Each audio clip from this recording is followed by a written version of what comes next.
Hello વિદ્યાર્થી મિત્રો, તમારું ફરીથી હાર્દિક સ્વાગત છે જ્ઞાનપીઠ પાઠશાલા યુટ્યુબ ચેનલમાં. આજે આપણે આ વિડીયોમાં ધોરણ 11ના રસાયણ વિજ્ઞાન વિષયમાં એકમ નંબર 1ના સ્વાધ્યાયનો 35મા નંબરના દાખલાની સરળ સમજૂતી આપણે આ વિડીયોમાં મેળવવાના છીએ.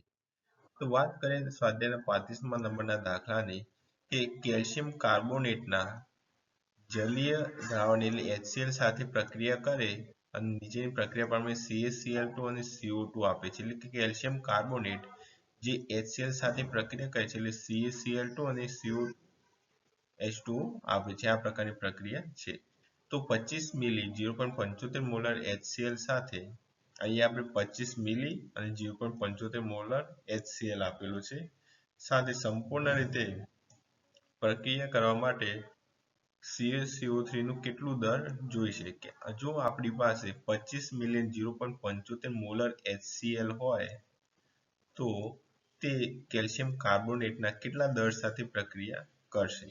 તો વિદ્યાર્થી મિત્રો આપણે કેલ્શિયમ કાર્બોનેટનું દર શોધવાનું છે કે કેટલું દર કેલ્શિયમ કાર્બોનેટમાં જોશે.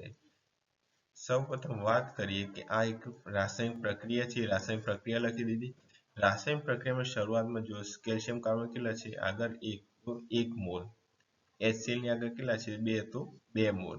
એમ સ્ટોઇકિયોમેટ્રી તમે જાણતા હો તો તમે સરળતાથી આ લખી શકો 1 મોલ 2 મોલ. વિદ્યાર્થી મિત્રો અહીંયા આ રાસાયણિક પ્રક્રિયામાં 2 mall HCl 1 mall calcium carbonate સાથે પ્રક્રિયા કરવાથી 1 મોલ CaCl2 1 મોલ CO2 અને 1 મોલ H2 આપે છે. આટલું આપણે આ રાસાયણિક પ્રક્રિયા દ્વારા જાણી શકીએ છીએ.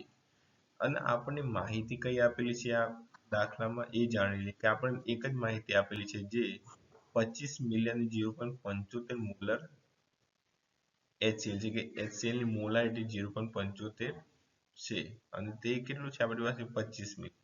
આટલી માહિતી આપણી પાસે આપેલી છે. તો સૌપ્રથમ આપણને ખ્યાલ હોય જો HCl નું દર ખ્યાલ હોય HCl નું વજન તો આપણે કેલ્શિયમ કાર્બોનેટનું કેટલું વજન છે તે આપણે જાણી શકીએ છીએ. તો HCl નું દર શોધીએ. દર શોધતા પહેલા આપણને એ ખ્યાલ હોવો જોઈએ કે મોલ કેટલા છે HCl ના તે શોધી દઈએ. તો મોલારિટી આપેલી છે. મોલારિટીમાં HCl નું મોલ શોધી શકાય તો આપણને તેનું સૂત્ર ખબર હોવી જોઈએ કે મોલારિટી M બરાબર દ્રાવ્યના મોલ ભાગ્યા દ્રાવણનું કદ લીટરમાં. કદ તો આપણી પાસે છે જ 25 મિલી તો અહીંયા આપણે લીટરમાં ફેરવીશું 0.025 મિલી. દ્રાવણનું કદ મોલારિટી આપેલી છે 0.75 તો અહીંયા આપણે 0.75 લખી દઈશું. દ્રાવ્યના મોલ જે આપણને શોધી દઈશું. દ્રાવ્યના મોલ મળશે વિદ્યાર્થી મિત્રો 0.75 ગુણ્યા 0.025 કરીશું તો 0.018 તો વિદ્યાર્થી મિત્રો આપણને HCl ના મોલ મળી ગયા છે. ત્યાં પણ મોલ જાણતો હોય તો આપણે HCl નું વજન શોધી શકીએ. મોલનું સૂત્ર થાય મોલ બરાબર વજન ભાગ્યા આણ્વીય દળ. તો આપણે આણ્વીય દળ ખબર હોય તો આણ્વીય દળ આપણે શોધી દઈએ. તો HCl નું આણ્વીય દળ થાય અહીંયા HCl માં બે પરમાણુ એક હાઇડ્રોજન છે અને બીજો ક્લોરીન પરમાણુ. તો હાઇડ્રોજનનું પરમાણુ દળ થાય 1, ક્લોરીનનું પરમાણુ દળ થાય 35.5. તો HCl નું આણ્વીય દળ સરવાળો કરતા થશે 36.5. આપણી પાસે HCl નું આણ્વીય દળ આવી ગયું છે. હવે આપણે વજન શોધી દઈએ કે HCl નું દર વજન શોધી તો મોલ બરાબર વજન ભાગ્યા આણ્વીય દળ. વજન થાય વજન બરાબર મોલ ગુણ્યા આણ્વીય દળ. મોલ 0.018 આ છે આપણો મોલ અને આણ્વીય દળ 36.5. તો વજન આપણને મળ્યું વિદ્યાર્થી 0.6844 ગ્રામ. વજન છે વિદ્યાર્થી 0.6844 ગ્રામ. હવે વિદ્યાર્થી મિત્રો આપણે HCl નું વજન તો મળી ગયું છે કે 0.06844 ગ્રામ છે. આપણે હવે એ જાણવાનું છે કે એ કેટલા ગ્રામ CaCO3 સાથે પ્રક્રિયા કરશે. તો વિદ્યાર્થી મિત્રો આપણે એક વસ્તુ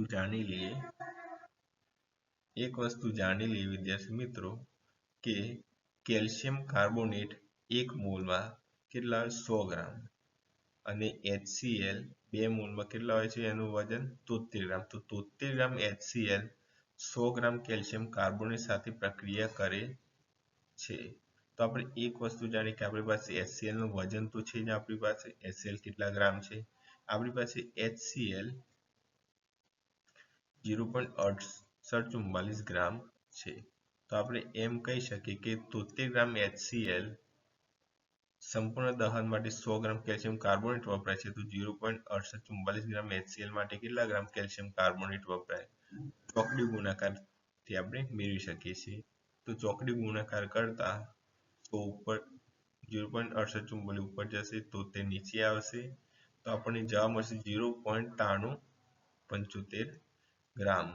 તો કેલ્શિયમ કાર્બોનેટનું દળ થશે વિદ્યાર્થી મિત્રો 0.9375 કે HCl કેલ્શિયમ કાર્બોનેટના 0.9375 ગ્રામ કેલ્શિયમ કાર્બોનેટ સાથે પ્રક્રિયા કરશે. હવે વિદ્યાર્થી મિત્રો આપણે મળીશું નવા વિડીયોમાં. ત્યાં સુધી જય હિન્દ, જય ભારત.